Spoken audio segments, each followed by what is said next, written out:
Hello students, आज हम second unit start करते हैं करंट इलेक्ट्रिसिटी। करंट इलेक्ट्रिसिटी के अंदर जो है हम डिस्कस करेंगे phenomenas related to the charge in motion, जैसे कि drift velocity, electric potential, EMF, energy produced due to heat, current flowing in a conductor. मतलब हीट एनर्जी जो है वो करंट कंडक्टर के अंदर करंट फ्लो करता तो कितनी हीट पैदा होगी, रेजिस्टेंस कम्बिनेशन के कारण जो है क्या ही फ़र्क पड़ता है, क्या रेजिस्टेंस होते हैं, क्या रेजिस्टिविटी होती है। तो इस यूनिट के अंदर जो है ना ये डिस्कस होंगे। करंट इलेक्ट्रिसिटी क्या होती है? The branch of the physics which deals with the phenomena related to the charges in motion.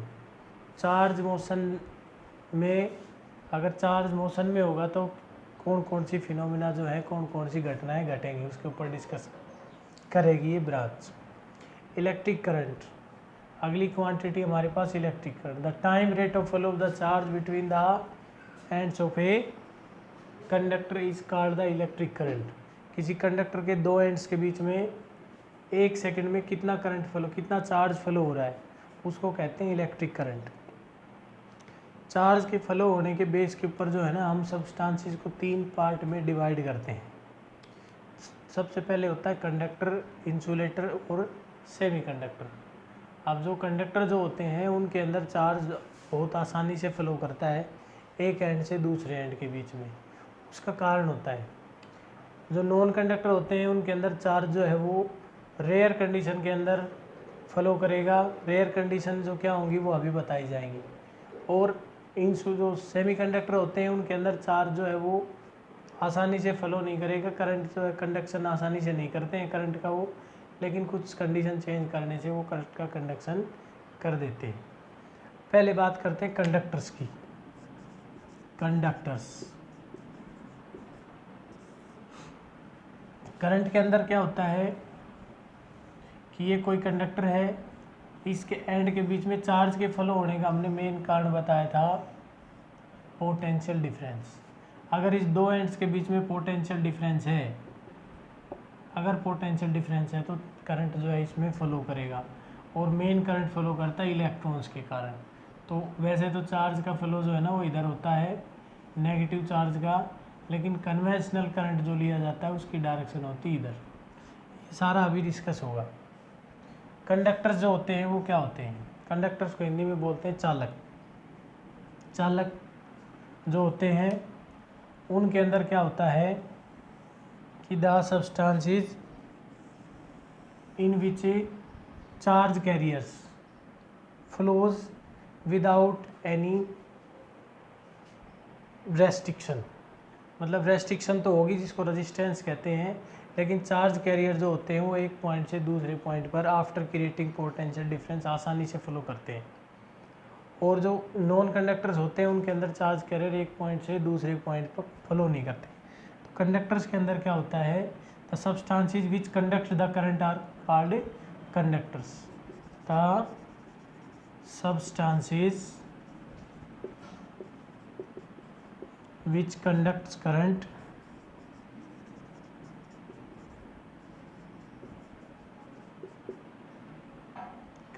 at normal temperature pressure condition, यानी कि एनटीपी बोल सकते हैं हम उसको आराम से। या 0 डिग्री सेल्सियस के ऊपर भी जो है ना उसके अंदर करंट फ्लो हो जाता है। तो कहने का मतलब ये है कि इनमें करंट जो है ना आसानी से फ्लो करता है। Eight which the current substances which conducts current, या हम कह सकते हैं कि इन विच चार्ज फ्लोज इजीली। मतलब flow of charge easily, flow of A charge easily, आसानी से चार्ज का फ्लो हो जाता है। कंडक्टर्स तो ये हो गए। इंसुलेटर वो होते हैं जिनके अंदर जो है ना चार्ज का फ्लो नहीं होता, करंट का फ्लो जो है वो क्रिटिकल कंडीशन में होता है। The substances which does not conduct current does not show electric effect. The substances in which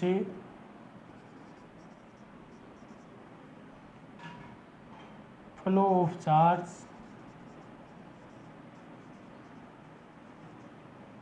does not takes place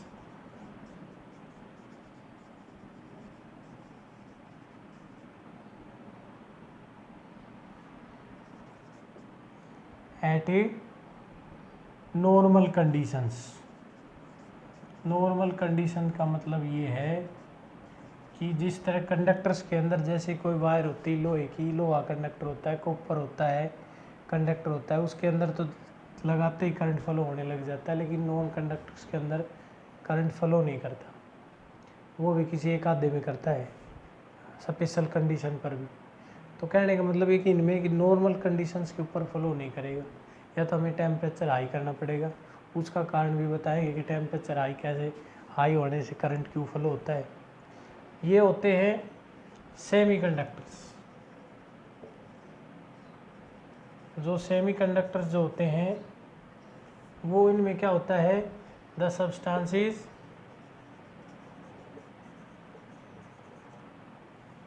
in which current flows, current does not flows at low temperature,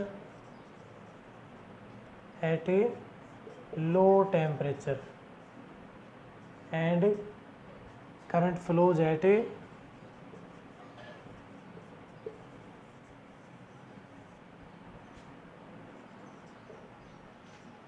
high temperature.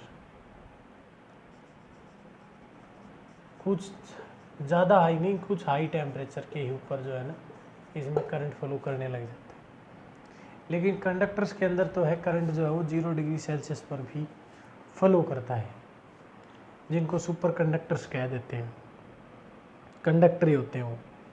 तो जो conductor semi conductor ये होते हैं, इनके अंदर जो main flow होने का, चार्ज के फ्लो होने का जो कारण है वो जो हमारी 10वीं यूनिट है, 9वीं यूनिट जो है इसकी सेमीकंडक्टर्स की, उसमें तो एनर्जी बैंड डायग्राम के अकॉर्डिंग दिखाया गया है। लेकिन जो मेन कारण ये होता है कि कंडक्टर्स के अंदर फ्री इलेक्ट्रॉन होते हैं। इनके अंदर क्या होते हैं, फ्री इलेक्ट्रॉन्स। फ्री इलेक्ट्रॉन्स के कारण जो है ना करंट फ्लो करता है। फ्री इलेक्ट्रॉन कैसे होते हैं, जैसे कि हमने एटम की स्ट्रक्चर पढ़ी थी, ये पढ़ी है एटम की स्ट्रक्चर, कि ये न्यूक्लियस होता है, ये इसके पहला सेल हो गया, ये दूसरा सेल हो गया, ये तीसरा, और अकॉर्डिंग टू इलेक्ट्रॉनिक कॉन्फ़िगरेशन इनमें इलेक्ट्रॉन होते हैं।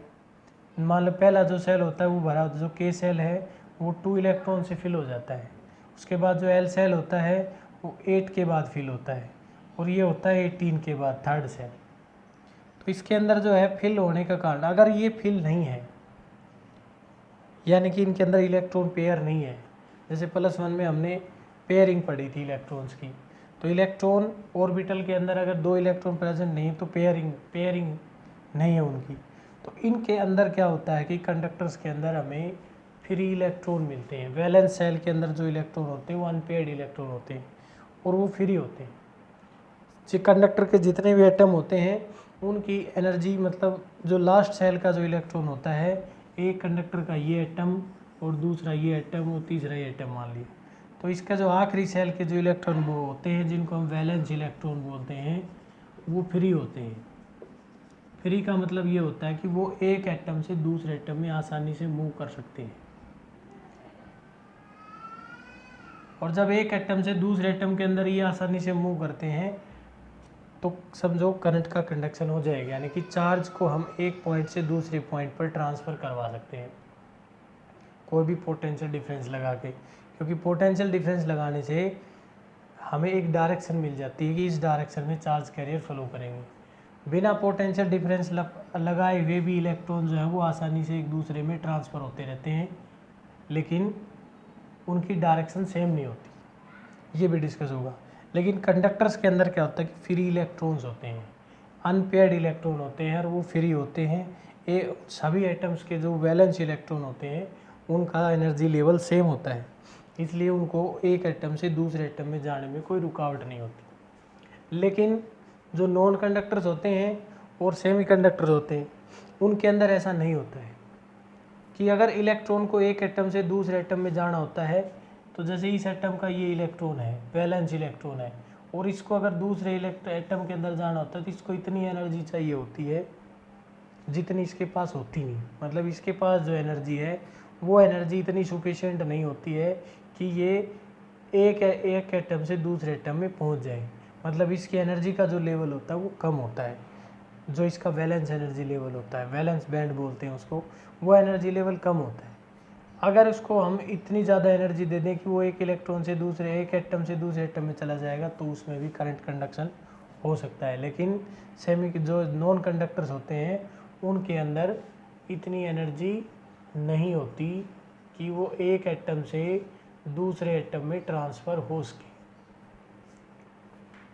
इसलिए इनके अंदर करंट का कंडक्शन नहीं होता।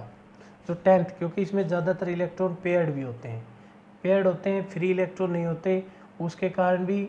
और दूसरा जो होता है कि इसके मान लो जो एक दो इलेक्ट्रॉन फ्री भी है तो उसमें क्या होता है कि ये इनकी एनर्जी इतनी होती है कि ये इलेक्ट्रॉन एक एटम से दूसरे एटम में नहीं जा सकते, इनके पास एनर्जी उतनी होती नहीं है कि ये एटम चेंज कर सके, मतलब करंट का कंडक्शन हो सके, इसलिए हमें इनको ज़्यादा एनर्जी देनी पड़ती है।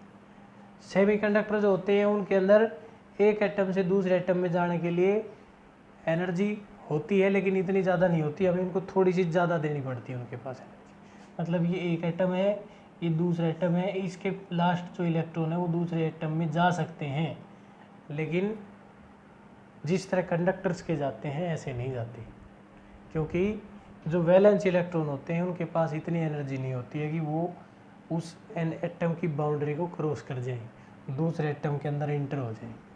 इनके अंदर क्या होता है, इनको बैंड के अकॉर्डिंग समझा देते हैं। ये जो होता है ये एक एनर्जी लेवल है जिसको कंडक्शन बैंड कहा जाता है। वो एनर्जी लेवल यानी कि किसी इलेक्ट्रॉन की वो एनर्जी जिसके कारण वो एक इलेक्ट्रॉन से एक एटम से दूसरे एटम में इंटर कर सके उसको बोलते हैं conduction band, conduction energy level. और जो एक्चुअल उसके पास जो एनर्जी है उसको बोलते हैं वैलेंस बैंड, यानी कि जो एक इलेक्ट्रॉन जो है वैलेंस बैंड के जो वैलेंस शेल के जो इलेक्ट्रॉन है, मतलब आखिरी शेल के जो इलेक्ट्रॉन है उसके पास इतनी एनर्जी है, उस जितनी भी एनर्जी होती है उसको बोलते हैं वैलेंस एनर्जी, यानी कि वैलेंस बैंड बोलते हैं उस एनर्जी लेवल को, वैलेंस बैंड कहा जाता है।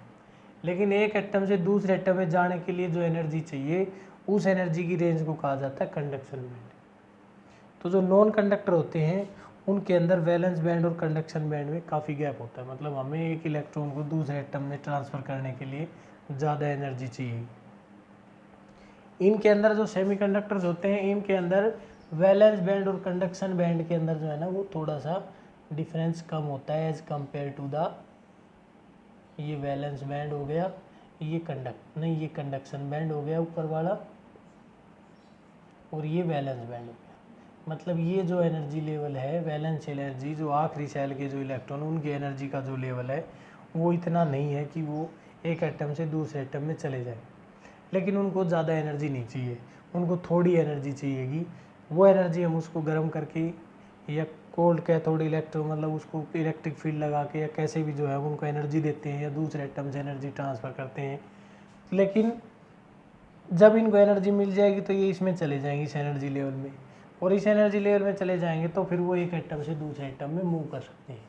इसलिए जो सेमीकंडक्टर होते हैं वो नॉर्मल कंडीशंस के ऊपर यानी कि लो टेम्परेचर के ऊपर तो फ्लो करते नहीं है, जिनके अंदर इलेक्ट्रॉन करंट का कंडक्शन होता नहीं है।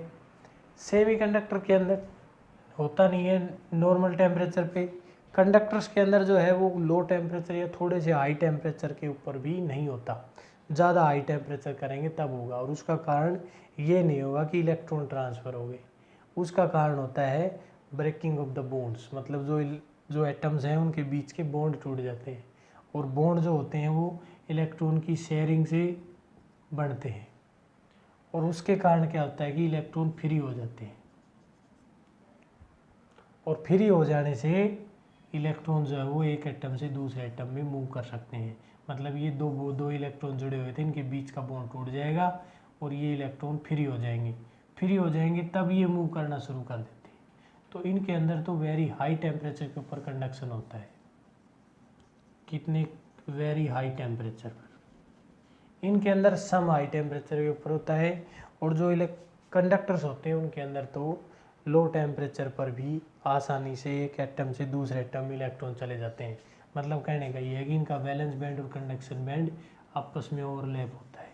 ये वी और ये सी बी और वी दोनों इकट्ठे होते हैं। मतलब इनका जो वैलेंस एनर्जी लेवल होता है, मतलब आखिरी सेल के इलेक्ट्रॉन्स के पास इतनी एनर्जी होती है कि वो एक एटम से दूसरे एटम में आसानी से ट्रांसफ़र हो सकते हैं। इसलिए इनको कहा जाता है कंडक्टर्स। एक करंट को कंडक्ट करते हैं, चार्ज को एक जगह से दूसरी जगह ट्रांसफ़र कर सकते हैं। कंडक्शन हो सकता है जिस तरह हीट का कंडक्शन होता है एक एंड से दूसरे एंड सॉलिड्स के अंदर, तो इनके अंदर चालन हो सकता है, मतलब इलेक्ट्रॉन्स का एक एटम से दूसरे एटम में। तो ये कंडक्टर्स हैं, ये सेमीकंडक्टर्स हैं, और ये होते हैं नॉन कंडक्टर्स या इंसुलेटर्स या बैड कंडक्टर्स। मतलब इनकी डायरेक्शन जो है, मतलब इलेक्ट्रॉन जो होते हैं वो एक एटम से दूसरे एटम में हाई टेम्परेचर भी ट्रांसफ़र नहीं होते। ज़्यादा उनको गर्म कर देते हैं तब बॉन्ड टूट जाते हैं और फिर इलेक्ट्रॉन ही फ्री हो जाएंगे, तो फिर उनमें भी कंडक्शन हो जाएगा।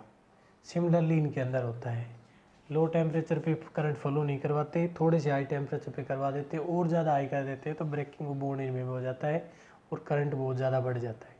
लेकिन कंडक्टर्स के अंदर इलेक्ट्रॉन ट्रांसफ़र हो सकते हैं आसानी से, ज़्यादा हाई लो टेम्परेचर पर भी, लेकिन उनकी डायरेक्शन फिक्स नहीं होती, एक तरफ नहीं होती है, वो इधर उधर चलते हैं। तो जब तक हम उनके ऊपर पोटेंशियल डिफरेंस नहीं लगाते हैं तब तक इलेक्ट्रॉन्स जो हैं उनकी डायरेक्शन रैंडम होती है, डिफरेंट डायरेक्शन होती है। तो इसका मतलब ये होता है कि रैंडम डायरेक्शन होने के कारण इलेक्ट्रॉन इस सिरे से लेके इस सिरे तक पहुंचते नहीं हैं, उनकी एवरेज वेलोसिटी 0 हो जाती है, मतलब उनका नेट इफेक्ट नहीं पहुंचता, चार्ज का ट्रांसफ़र नहीं हो सकता, वो चार्ज रुक जाता है बीच में ही ऐसे रैंडम डायरेक्शन के कारण। और इस रैंडम डायरेक्शन के कारण जब तक इसके ऊपर टर्मिनल पोटेंशियल या एक्सटर्नल पोटेंशियल नहीं लगाया जाता है या एक्सटर्नल फील्ड नहीं लगाया जाएगा दो एंड्स के बीच में, तब तक इलेक्ट्रॉन इसके अंदर ही घूमते रहेंगे, यहाँ से लेके यहाँ तक उसका इफेक्ट दिखाई नहीं देगा। और जब हम एक्सटर्नल इलेक्ट्रिक फील्ड लगा देते हैं इसके ऊपर, तो क्या होता है, इलेक्ट्रॉन्स को एक डायरेक्शन मिल जाती है मूव करने की, करते हैं इलेक्ट्रॉन मूव करते हैं। कंडक्टर्स के अंदर जो इलेक्ट्रॉन ही मूव करते हैं, प्रोटॉन जो होते हैं ना वो तो अपने न्यूक्लियस के अंदर रहते हैं और स्पेसिफिक कंडीशंस में बाहर निकलते हैं। वो कंडीशन यहाँ पे होती नहीं है करंट कंडक्शन में। तो इसमें क्या है कि इलेक्ट्रॉन जो होते हैं, अगर ये कोई कंडक्टर है, जब तक हम इसके एंड्स के बीच में पोटेंशियल नहीं लगाएंगे तब तक इलेक्ट्रॉन रैंडम मोशन में रहेंगे, ऐसे जिग जैड मोशन। तो चार्ज का नेट इफेक्ट जो है वो ट्रांसफ़र नहीं होगा एक एंड से दूसरे एंड तक, चार्ज का ट्रांसफ़र नहीं होगा, अंदर मूव करते रहेंगे इलेक्ट्रॉन। लेकिन अगर हम इसके दो एंड्स के बीच में इलेक्ट्रिक फील्ड अप्लाई कर देते हैं तो इलेक्ट्रॉन्स को एक डायरेक्शन मिल जाती है, क्योंकि एक्सटर्नल इलेक्ट्रिक फील्ड जो होता है वो फोर्स लगाता है इलेक्ट्रॉन्स के ऊपर। हमने पढ़ा था F is equal to Q, क्योंकि E is equal to F upon Q, तो F is equal to Q ही। और जब हम एक्स्ट्रा इलेक्ट्रिक फील्ड लगाते हैं, ये पॉजिटिव टर्मिनल था, ये नेगेटिव है, तो इसके दोनों एंड्स के बीच में पोटेंशियल डिफरेंस सेट हो जाता है, इलेक्ट्रिक फील्ड सेट हो जाता है। वो इलेक्ट्रिक फील्ड इलेक्ट्रॉन्स को एक्सेलरेट करता है नेगेटिव टू पॉजिटिव टर्मिनल की तरफ, और उनकी एक डायरेक्शन फिक्स हो जाती है सेम ऐसे। ये डायरेक्शन फिक्स होने के कारण इलेक्ट्रॉन जो है अब स्ट्रेट फ्लो करते हैं सीधे, बस उनको एटम से टकराते हैं। और यहाँ से यहाँ तक जब इलेक्ट्रॉन जब मूव करेंगे तो चार्ज का ट्रांसफ़र होगा, ट्रांसफ़र होगा तो करंट फ्लो करेगा। कितना चार्ज कितने टाइम में यहाँ पर फ्लो हो रहा है उसके अकॉर्डिंग हम ये निकाल सकते हैं कि इसमें कितना करंट है, यानी कि rate of flow of the charge between the ends of a conductor is called a current. तो करंट जो है इस ऐसे फ्लो करता है, किसके कारण, पोटेंशियल डिफरेंस के कारण, ये इलेक्ट्रिक फील्ड अप्लाई करने के कारण। पोटेंशियल डिफरेंस अप्लाई करते हैं, जैसे दो टर्मिनल्स के बीच में पोटेंशियल डिफरेंस क्रिएट होते हैं, उसके बीच में जो है इलेक्ट्रिक फील्ड सेट हो जाएगा। वैसे तो कंडक्टर के अंदर इलेक्ट्रिक फील्ड 0 होता है, लेकिन उसकी डायरेक्शन जो है पोटेंशियल डिफरेंस के कारण जो है प्रेशर, पोटेंशियल डिफरेंस प्रेशर का काम करता है। जिस तरह पानी, पाइप में से पानी जो आता है वो प्रेशर के कारण आता है, चाहे वो ऊपर से नीचे आ रहा हो या नीचे से ऊपर जा रहा हो पानी, लेकिन प्रेशर के कारण पानी जाता है। तो पोटेंशियल डिफरेंस जो है वो करंट इलेक्ट्रिसिटी में as a potential difference work करता है। तो इस पोटेंशियल डिफरेंस के कारण ही इलेक्ट्रॉन्स को फ्लो होने का मौका मिलता है और डायरेक्शन फील्ड की मिलती है उसको। तो इलेक्ट्रॉन हमेशा जो नेगेटिव चार्ज होता है वो इलेक्ट्रिक फील्ड के अपोजिट मूव करता है। यहाँ से देखें तो इलेक्ट्रिक फील्ड की डायरेक्शन ये होनी चाहिए, पॉजिटिव टू नेगेटिव, और इलेक्ट्रॉन मूव करता है नेगेटिव टू पॉजिटिव, क्योंकि नेगेटिव टर्मिनल है वो नेगेटिव चार्ज को रिपेल करता है, पॉजिटिव उसको अट्रैक्ट करता है, इसलिए इलेक्ट्रॉन जो है वो इधर मूव करेगी इस कंडक्टर के अंदर। तो इलेक्ट्रॉन को जब एक फिक्स डायरेक्शन मिल जाएगी तो उसका इफेक्ट यहाँ से लेके यहाँ तक जो है, ये इलेक्ट्रॉन यहाँ नहीं पहुँचेगा, यहाँ का इलेक्ट्रॉन जो है वो एक एटम से, जो ये एटम है कंडक्टर का, इस एटम का इलेक्ट्रॉन निकल के दूसरे एटम से टकराता है और वहाँ से जो इलेक्ट्रॉन निकलेगा वो दूसरे एटम में वो अगले इलेक्ट्रॉन को ट्रांसफर। लेकिन डायरेक्शन जो है वो अगर पोटेंशियल डिफरेंस लगा रखा है हमने तो डायरेक्शन उसको एक फिक्स रहेगी और फिक्स डायरेक्शन के कारण ये चार्ज का इफेक्ट पहुँचेगा। और अगर पोटेंशियल डिफरेंस नहीं लगा रखा है तो इलेक्ट्रॉन तो मूव कर रहे हैं लेकिन उनकी डायरेक्शन रैंडम है, इसलिए चार्ज का इफेक्ट नहीं पहुँच रहा, चार्ज का ट्रांसफ़र नहीं हो रहा है इस एंड से इस एंड के बीच में, इसलिए करंट जीरो है और यहाँ पे करंट की कुछ ना कुछ वैल्यू आई। तो करंट डिपेंड करता है दो एंड्स के ऊपर, जो पोटेंशियल डिफरेंस लगा है ना उसके ऊपर। ठीक है भाई, अब हमने ये देखना है कि जो इलेक्ट्रॉन जो होते हैं वो किस वेलोसिटी से इस एंड तक पहुँच सकते हैं, एवरेज वेलोसिटी, जिसको कहा जाता है ड्रिफ्ट वेलोसिटी।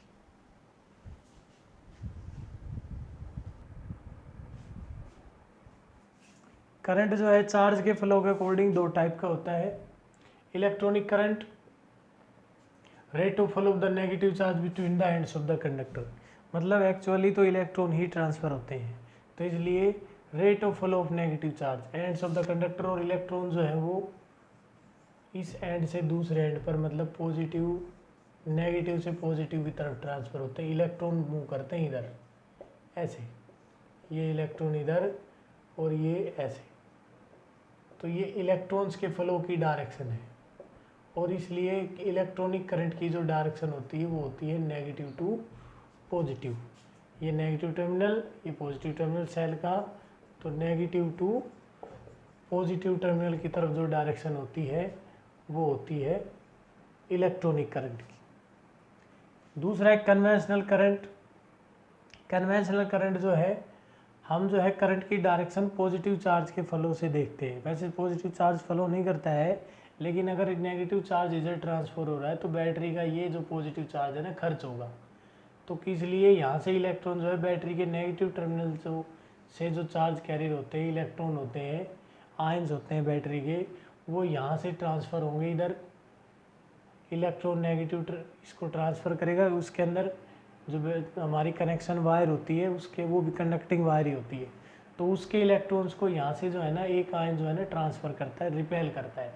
ये इलेक्ट्रॉन यहाँ से रिपेल होकर इधर इधर इधर ऐसे करके वो यहाँ से लेके यहाँ तक पहुँचता है इस कंडक्टर के अंदर। तो उसमें क्या होता है, ये इलेक्ट्रॉन इधर से जब पॉजिटिव टर्मिनल के साथ मिलता है तो एनर्जी प्रोड्यूस होती है, एनर्जी ख़त्म होती है, मतलब पॉजिटिव। तो नेगेटिव चार्ज के इफेक्ट को पॉजिटिव चार्ज जो है वो आपस में मिलके और कैंसिल कर देते हैं और एनर्जी प्रोड्यूस होती है यहाँ पे।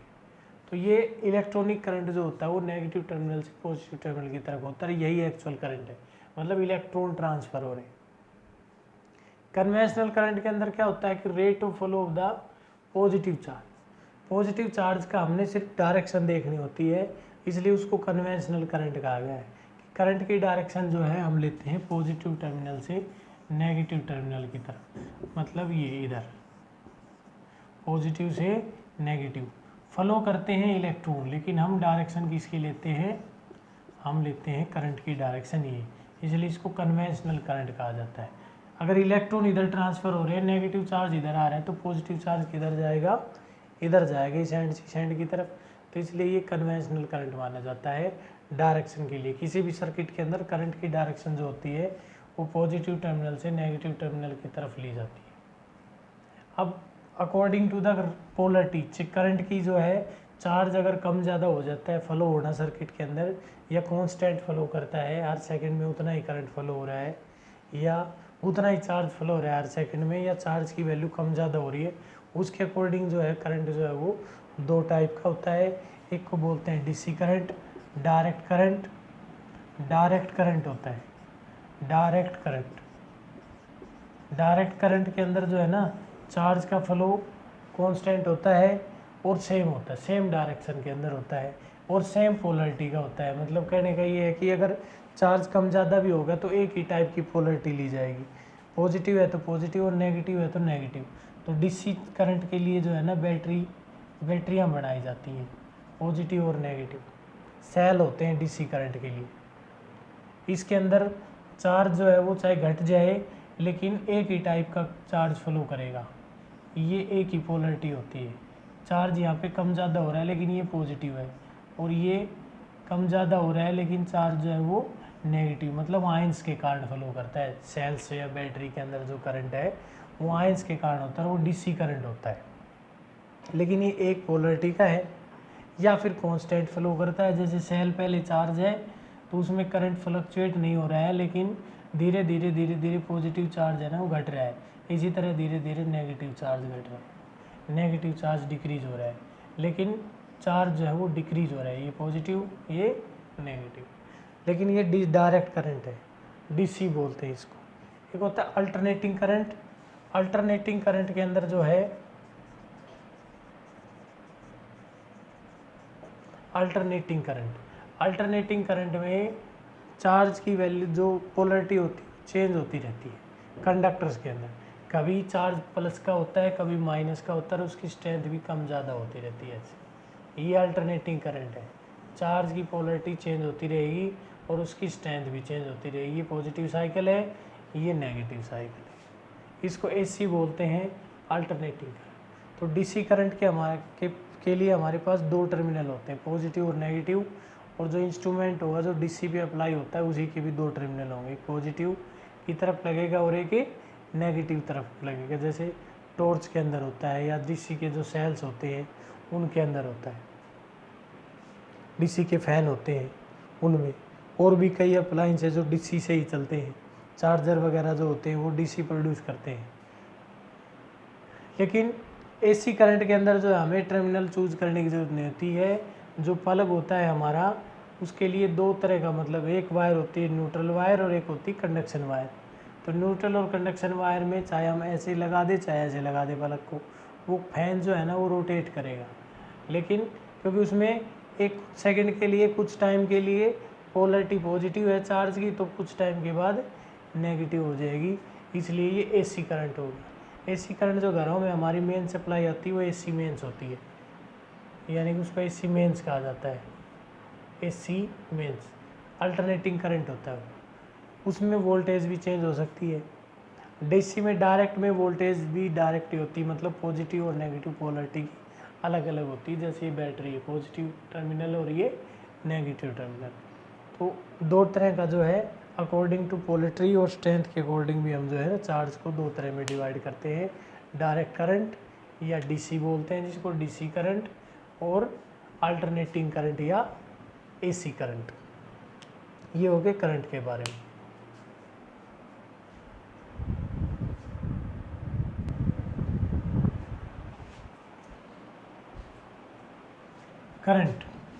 करंट की डेफिनेशन बार बार बताई जा रही है कि rate of flow of the charge, यानी कि एक कंडक्टर के दो एंड्स के बीच में एक सेकंड में कितना चार्ज फ्लो होता है, उसको बोलते हैं करंट।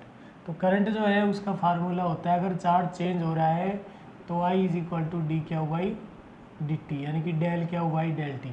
टाइम, कितने टाइम में कितना करंट चार्ज चेंज हुआ, कितना टाइम चेंज हुआ, तो ये हो गया हमारे पास डेल क्या बाई डेल टी। और अगर कॉन्स्टेंटली फ्लो हो रहा है करंट जो फिक्स है तो वो हो जाएगा क्या बाई टी। क्या का मतलब होता है charge, total charge flowing between the ends, transfer between the ends, और T is time in which the charge जो है ट्रांसफर होता है, यानी कि क्या इज चार्ज होता है और टी इज टाइम होता है। अब क्योंकि जो चार्ज होता है वो किसकी वजह से फ्लो हो रहा है, इलेक्ट्रॉन्स के कारण। एक इधर एंड से देखेंगे तो इलेक्ट्रॉन्स और उधर से देखते हैं तो उतने ही प्रोटॉन, मतलब उतना ही पॉजिटिव चार्ज। वैसे प्रोटॉन ट्रांसफर नहीं होते, तो क्या की जो एक्सप्रेशन होती है वो इज इक्वल टू एन ही होती है, प्लस माइनस एन ही। और टाइम जो है हमारे पास, तो करंट की जो है हम यहाँ से भी plus minus N E by T, मतलब इलेक्ट्रॉनिक करंट लेना है तो minus N E by T हो जाएगा, ये तो इलेक्ट्रॉनिक करंट हो जाएगा। और कन्वेंशनल करंट लेना है डायरेक्शन वाला तो वो plus N E by T हो जाएगा। मतलब कहने का ये है कि कितने टाइम में कितने इलेक्ट्रॉन ट्रांसफ़र हुए, कितने आयन ट्रांसफ़र हुए। आयन्स के अंदर भी चार्ज होता है, जो सॉलिड जो केमिकल सब्सटेंसेस होते हैं उनके अंदर आयन्स होते हैं, तो उनके आयन्स में देखा जाता है कि कितने आयन्स ट्रांसफ़र हुए, एक आयन पे कितना चार्ज है।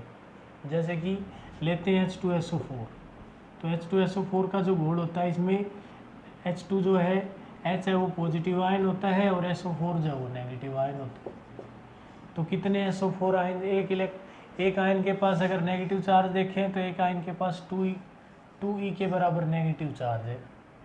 और कितने आयन ट्रांसफ़र हुए तो टोटल चार्ज आ जाएगा, ये आ जाएगा हमारे पास n आयन ट्रांसफ़र हुए तो माइनस एन इंटू 2e हो जाएगा, ये नेगेटिव चार्ज आ जाएगा। पॉजिटिव चार्ज देखते हैं तो यहाँ पर वैसे तो हाइड्रोजन का एक पॉजिटिव आयन है, लेकिन इस सॉल्यूशन के अकॉर्डिंग ये 2 थे। तो अब हाइड्रोजन के अगर n, सल्फेट का अगर एक आयन है तो हाइड्रोजन के 2 आयन है, लेकिन हमने बताना है चार्ज के बारे में। तो सीधी सी बात है कि हाइड्रोजन आयन कितने, अगर n हाइड्रोजन आयन ट्रांसफ़र हुए हैं तो n इंटू ई, इसमें ये आ जाएगा, ये पॉजिटिव चार्ज होगा। तो जो केमिकल सब्सटेंसेस होते हैं उनके अंदर आयंस के कारण, और वैसे कंडक्टर जो है सॉलिड है उनके अंदर इलेक्ट्रॉन्स के कारण करंट ट्रांसफ़र होता है, चार्ज ट्रांसफ़र होता है, तो वो करंट हो गया। लेकिन करंट का जो मेन फार्मूला है वो है क्यू बाई टी, आई या D Q by D T. अगर ये चेंज हो रहा है टाइम के साथ साथ चार्ज तो D Q by D T, या फिर I is equal to D Q by D T, यानी कि differentiation of the charge with respect to time, और उसके अंदर है क्यू बाई टी। अगर कांस्टेंट चार्ज फ्लो हो रहा है तो कितने टाइम में कितना चार्ज फ्लो होगा, क्यू बाई टी। क्यू निकालने का जो मेन है वो ये होता है आयंस के टर्म में।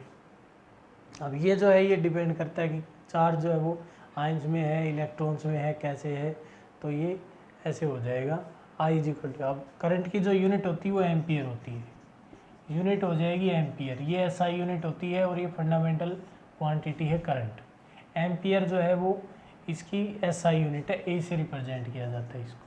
वैसे देखते हैं अकॉर्डिंग टू फार्मूला, देखते हैं I is equal to Q by T, तो ऐसे होती है इसकी कुलाम पर सेकेंड, क्योंकि चार्ज की होती कुलाम, तो कुलाम सेकेंड इनवर्स जो है इसकी ये यूनिट हो जाएगी। डायमेंशन फार्मूला इसका ए होता है, डायमेंशन ऑफ करंट जो है वो ए होता है, और यहीं से फार्मूले के अकॉर्डिंग, क्योंकि Q is equal to I T, इसलिए करंट का डायमेंशन ए और टाइम का टी, तो चार्ज का डायमेंशन हो जाता है 80। वो इसी के कारण आया है करंट फंडामेंटल क्वांटिटी, तो ये यूनिट हो जाएगी।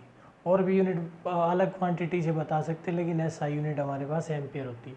एक होती है state ampere, state ampere CGS की यूनिट है, स्टेट एम्पियर, STA करके स्टेट एम्पियर कर देते हैं उसको हम। स्टेट एम्पियर के अंदर होता है 3 इंटू 10⁹ 1 स्टेट एम्पियर, 1 एम्पियर के अंदर 3 इंटू 10⁹ एम्पियर होते हैं, यानी कि 1 ampere is equal to 3 into 10⁹ stat ampere, क्योंकि 1 कूलाम के अंदर सेकंड तो सेकंड ही होती है, लेकिन 1 कूलाम के अंदर कितने कूलाम होते हैं, 3 इंटू 10⁹ स्टेट कूलाम होता है। तो इसका मतलब ये जो है स्टेट कूलाम, इसलिए 1 एम्पियर में 3 इंटू 10⁹ स्टेट एम्पियर होते हैं। तो ये सीजीएस सिस्टम की यूनिट है, और एमके सिस्टम की होती है इसकी एम्पियर, ये इसकी यूनिट होगी। डायमेंशन हो गया चार्ज के बारे में। चार्ज जो है अगर कंटिन्यू दे रखा है चार्ज, जैसे कि ये कहा जाए कि 10⁵ इलेक्ट्रॉन जो है 10⁻25 इलेक्ट्रॉन ट्रांसफ़र होते हैं। इलेक्ट्रॉन्स जो हैं वो कितने 30 सेकंड के अंदर ट्रांसफ़र होते हैं 2 एंड्स के बीच में। तो यहाँ पर हमने क्या निकालना है, पहले तो क्या इज इक्वल टू होता है एन ई। तो एन की वैल्यू जो है वो हमारे पास है 10⁻⁻25 और ई की वैल्यू हमें पता होती है 10⁻⁻19 1.6 इंटू 10⁻⁻19। तो ये हो जाएगा हमारे पास टोटल क्या हो, और टाइम है हमारे पास 30 सेकेंड। तो क्या हो करंट जो है वो कितना करंट फ्लो हुआ, और वो भी इलेक्ट्रॉन दे रखे, तो इलेक्ट्रॉनिक करंट कितना करंट फ्लो हुआ है 1.6 इंटू 10⁻⁻19 इंटू 10⁻25/30। तो ये आ जाएगा हमारे पास 1.6 इंटू 10⁻, ये 20 है, 20 में से 20 घटा लेंगे तो ये बचेगा 10⁻6, और इसके बाद नीचे करेंगे 30, तो ये हमारे पास आएगा 16 इंटू 10⁻⁴/3। इतना फ्लो हो जाएगा करंट, इतने एम्पियर का करंट होगा। इसको हम सोल्व कर सकते हैं। तो पहले टोटल चार्ज निकालना, क्या इक्वल टू एन ई वाला फार्मूला लगा, ये आयंस के टर्म में हो चाहे किसी भी हो, हमने अगर करंट पे डिस्कस करना है। अगर दे रखा है इसके according D Q by D T से चलते हैं, तो मान लिया कि चार्ज फ्लो हो रहा है हमारे पास इस रेट से, उसमें फिर इनिशियल फाइनल या T is equal to 2 second, ऐसे जैसे कि वेलोसिटी एक्सेलरेशन डिस्प्लेसमेंट निकालते हैं ऐसे ही होता है। मान लें क्या की वैल्यू ये दे दी 30t² प्लस 20t प्लस 10, ये चार्ज की वैल्यू है। Charge is following at the rate with respect to time ऐसे। Then current at T is equal to I at T is equal to 2 second. 2 second पे कितना current होगा, क्योंकि current जो है चार्ज और टाइम के रिस्पेक्ट में चेंज हो रहा है, टाइम का वेरिएबल है। तो यहाँ से हमने जो करंट निकालना पड़ेगा, तो I is equal to D Q by D T करेंगे, मतलब इसका डिफ्रेंशिएशन करेंगे चार्ज का। तो इसका डिफ्रेंशिएशन करते हैं तो D by D T of 30t² plus 20t plus 10 ऐसे हो जाता है। अब ये 30t² का हमारे पास जो है डिफ्रेंशिएशन आ जाएगा 60t प्लस में 20 प्लस 0, ये कांस्टेंट हो गया। तो ये हमारे पास आई की वैल्यू आ गई है, I is equal to 60t plus 20। अब T at is equal to 2 second के ऊपर जब टी की वैल्यू 2 रखेंगे तो करंट की वैल्यू हमारे पास आ जाएगी 60 इंटू 2 प्लस 20, यानी कि ये 120 प्लस 20 यानी कि 140 एम्पियर। ये D Q by D T वाले रिलेशन से हमने इसको एक्सप्लेन कर दिया है कि अगर इस टाइप में चार्ज का फ्लो दे रखा हो, और अगर ये पूछे कि इनिशियल करंट कितना है, इसी प्रॉब्लम के अंदर इनिशियल करंट पूछना चाहता है, इनिशियल करंट,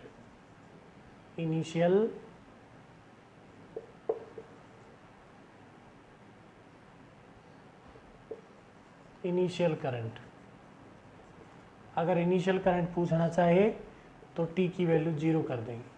तो इस एक्सप्रेशन में 60t प्लस 20 में टी की वैल्यू अगर 0 करते हैं, मतलब आई की वैल्यू हमारे पास ये थी 60t प्लस 20, टी की वैल्यू 0 कर देंगे तो इनिशियल करंट फ्लो करेगा इसमें 20, क्योंकि ये 0 से मल्टीप्लाई हो गया 0 हो जाएगा। चलो कर लेते हैं 60 इंटू 0 प्लस 20, तो इसका मतलब आई की वैल्यू होगी 20 एम्पियर।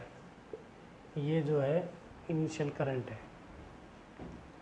तो ये according to D Q by D T है, और ये जो है क्या is equal to N U वाले फार्मूले में, या डायरेक्ट भी दे दिया जाता है कि इतना चार्ज जो है इतने घंटे में फ्लो हो रहा है तो कितना करंट होगा। तो उसमें हमने टाइम देखना है, सारे को एम केस में करके, घंटों में है तो सेकंड में बढ़ाओ, टाइम को मिनट में है तो सेकंड में बढ़ाओ, और चार्ज देखो कैसे दे रखा है, और फिर हम उसको करंट जो है वो डिटरमाइन कर सकते हैं। लेकिन करंट का फार्मूला होता है क्यू बाई टी या डेल क्यू बाई टी या D Q by D T.